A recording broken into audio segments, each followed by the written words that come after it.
Hey there and welcome to my channel. If you are watching this video, it is because you have gone through the semi-final interview successfully and are waiting patiently to receive the good news and wondering what can I do next. This video is definitely for you. In this video, I'm going to share with you what you need to do next after going through your semi-final interview, preparations to be doing ahead of your trip to the US for the Mandela Washington Fellowship program. So I welcome you to please stay, watch this video through to the end.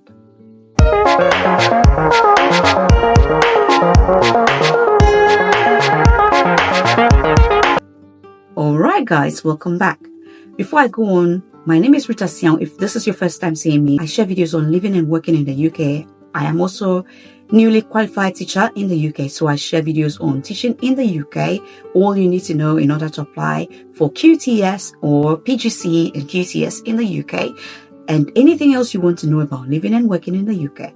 I also share videos on online dating, relationships sometimes. So if you want to learn more about such content, then I welcome you to please subscribe to this channel and stay for more inspiring and impactful videos. So you have successfully completed the Mandela Washington Fellowship interview. Congratulations. I would love to know in the comment section, how was your experience? How was my previous video helpful to you? I have linked the video here. If you haven't watched it yet, I encourage you to please watch this video because it's got a lot of things that would guide you as to how to prepare for your Mandela Washington Fellowship semi-final interview. Congratulations to you. You have made it through the interview process.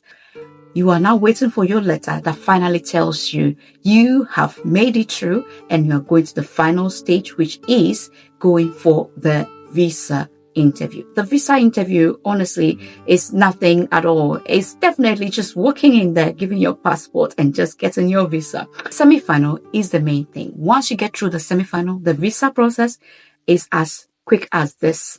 Now, to those of you who have been selected for the interview, you've gone through it. Congratulations. I'm happy for you. I'm proud of you. I know that you put in your very best. So fingers crossed, you are going to be selected and moved forward to the next stage. The next stage is Predeparture Orientation.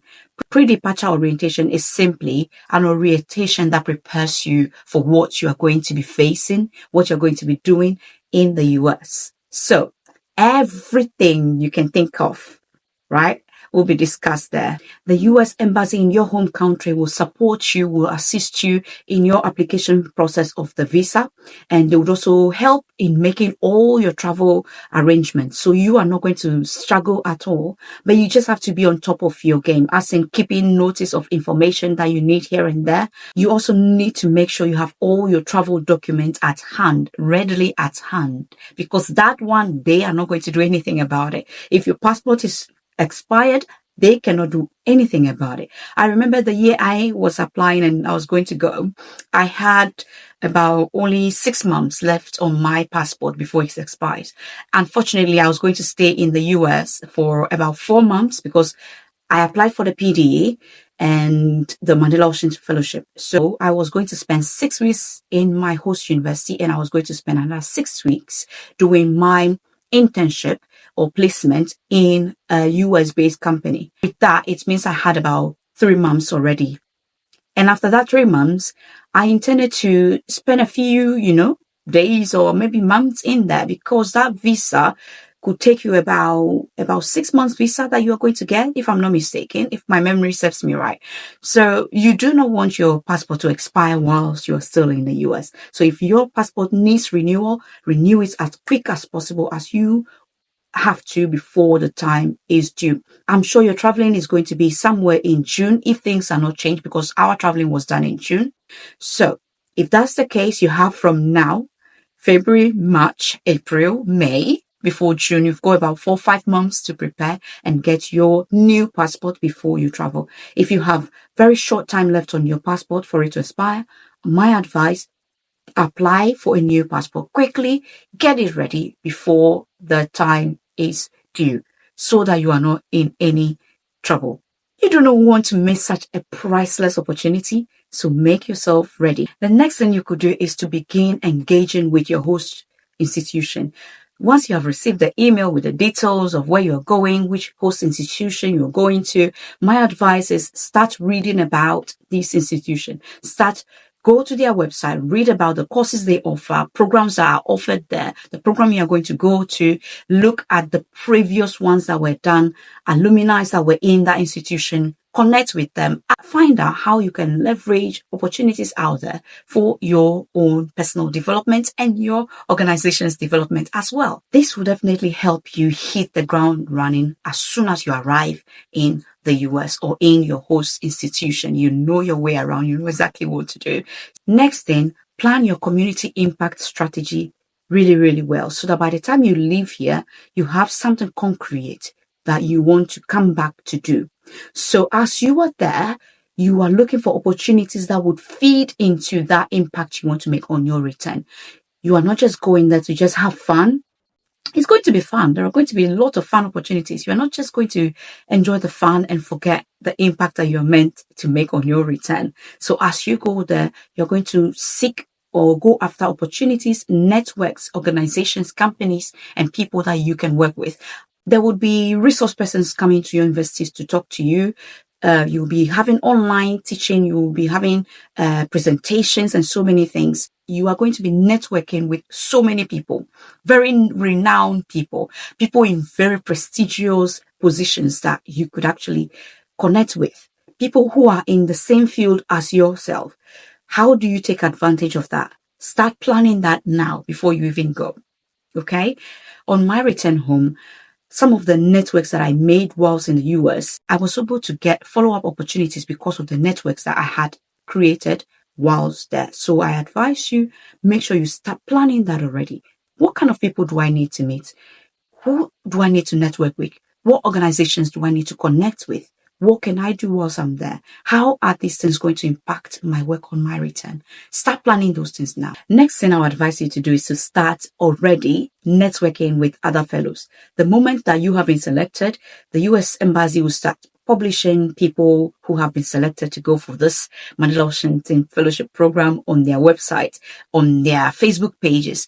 Go read about them, connect with them, link up with them, start learning already from them, start making those connections from different countries, connect with people from different countries that are into the same thing that you are doing and start creating that huge network already before you even get to the US. And then during the summit where all of you get to meet, you get to meet these people as well in person. These are some of the things that you could do.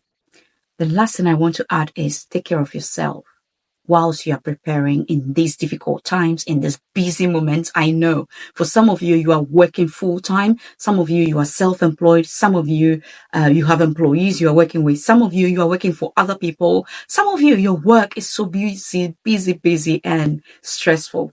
This is the time to take care of yourself because you need to be in good mental health, physical health as you are going to go there because it's going to be a marathon. It's going to be a 12 weeks intensive learning, going up and down, traveling for trips here and there. It's going to be fun, but it's going to be exciting and exhausting at the same time. Okay. So you want to be in the right mental state to be able to do this. You do not want to lose such a prestigious opportunity also because you are unwell and cannot travel. So this is the time to take care of yourself. You do not want to miss this opportunity. Make sure you take care of yourself now. Remember to stay organized. Remember to plan your activities. Remember to have your dates and things on your calendar, reminders here and there so that you do not forget, and miss an opportunity as well, guys. You do not want to miss your flight. So make sure you are on top of your game as you are getting ready for this prestigious, priceless opportunity. Now to everybody, whether you've been selected or not, remember your journey as a leader. Mandela Washington Fellowship Program is just a tip of the iceberg. It's just a tiny little bit of it. There are other opportunities out there that you could start looking into. Failure or rejection is not the end of your leadership. Continue being the wonderful, great leader that you are. Know that you have so much more to give to the world, and the lives that you are impacting are what they are today because you are making a change. Know that you are so worth it, and do not let the disappointment or the discouragement of rejection weigh you down. Let it rather be a fuel, all right, to want to do more. I always get inspired by rejection. When I fail at something, oh my goodness, I feel like I want to do better. I feel like I want to prove to people who told me I didn't get it. I want to prove to you that I am the same person that you told I couldn't. Here I am looking at your face at that interview, guys. So I want you to turn this into a motivation to do better. All right. To come back again, bolder, wilder, better, doing even more. Do not let this rejection make you give up on what you were doing, because the things you're doing in your community, the impact you're making is priceless. No amount of money or opportunity could even measure to what you are doing and who you are. Always remember to share opportunities with other people as well. So that's why I will say, if this video has been helpful to you and all the videos that I've shared on Mandela Washington Fellowship has been useful to you, then I encourage you to please share this on all your social media platforms to help other people who are desiring to apply. Please do not hesitate to subscribe to my channel and stay updated with every information that I will be sharing subsequently. For those of you who are new here, my name is Rita Siao. I am an educator, a public speaker, and the author of You Are Unstoppable. I am also the founder of a non-profit organization, Feminine Star Africa, where we work so hard to empower young women and girls, providing scholarships, giving women opportunity to further their education so that they can have better life. We also improve education in rural communities by building mini libraries, building sanitation facilities in schools like urinals and other things. If you are inspired by the work we do and you want to support us, do not hesitate to look in the description. You will find a link to our website where you can also donate to support.